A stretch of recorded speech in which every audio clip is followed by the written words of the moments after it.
Hello, and welcome to a short history of women bartenders. And you're not watching on YouTube, head on over there and subscribe to Historically Drinking. Some of the first American bartenders were women. North American bar culture started with the Pilgrims, who brought from Europe a tradition of it often being the daughters and wives of tavern owners who poured drinks for their clientele. Around the time of the Revolution, some cultural norms began to change, leading into the Victorian era. Women bartenders became less acceptable and more associated with prostitution. From then until surprisingly recently, it was common to find strong opposition to women bartending. Despite this, there have always been women making history behind the bar. Martha King Niblo and her husband opened their New York establishment in 1828. She became quite well known for her expertise in making the popular drinks of the day. Later in the century, there are examples of women bartending in Gold Rush, San Francisco, even one bar that had all-female bartenders making the modern cocktails.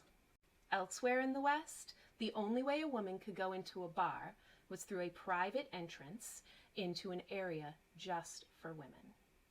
At the turn of the 20th century, societal values were shifting and women could be found bartending more often. This progress was brought to a halt, though, with the beginning of Prohibition in 1919. Women could sometimes still be found bartending in secret speakeasies. In Europe, women were still fine behind the bar, and alcohol was legal. At the Savoy Hotel in London, the famous Ada Coleman worked.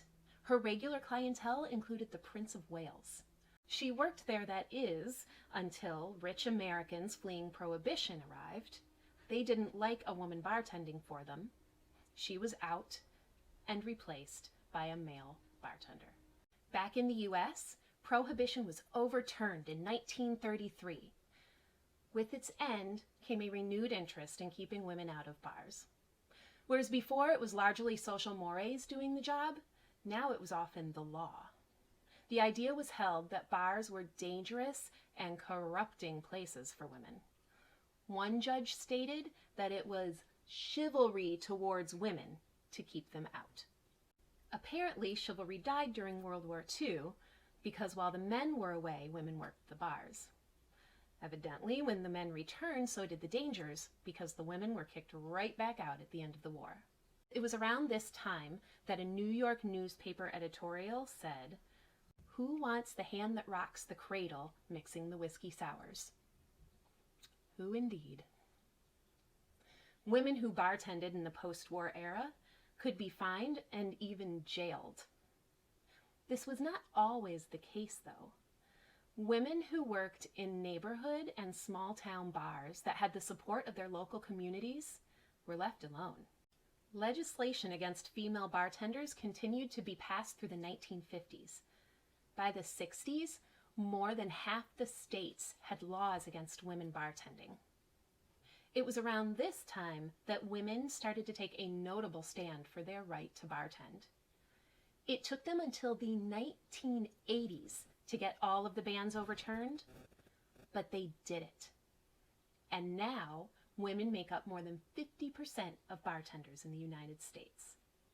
A note. While researching this episode, I found references throughout U.S. history to sex workers bartending. They don't seem to have been governed by the same rules that applied to other women. Their unique role deserves some attention. After more research, I will dedicate an episode to them. For this episode's cocktail, we'll make Ada Coleman's famous Hanky Panky cocktail. In a mixing glass or other vessel suitable for mixing, combine 1.5 ounces of sweet vermouth, 1.5 ounces of dry gin,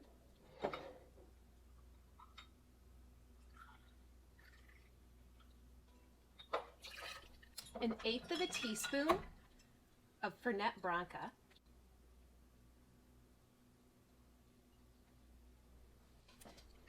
and then stir it all together with it.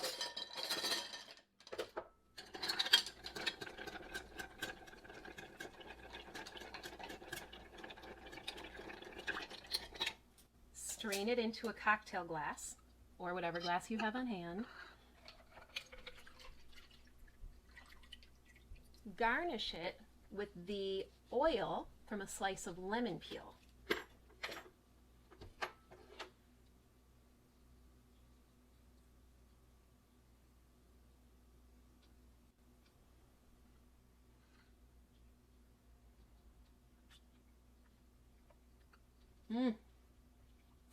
Delicious. If you have stories of your own friends or family that were women who bartended before the 1980s, I would love to hear them. Please let me know what they are in the comments section below. For the recipe for the Hanky Panky, see below. You can find references and more information at spiritanimalbeverage.com. If you liked this episode, go to our YouTube channel, Historically Drinking, hit the subscribe button, and then the bell that will send you notifications every time we release a new episode. If you really liked this episode, I do accept tips on Venmo under Sarah L.M. Mengoni. Thank you so much for spending your time with me, and I'll see you later.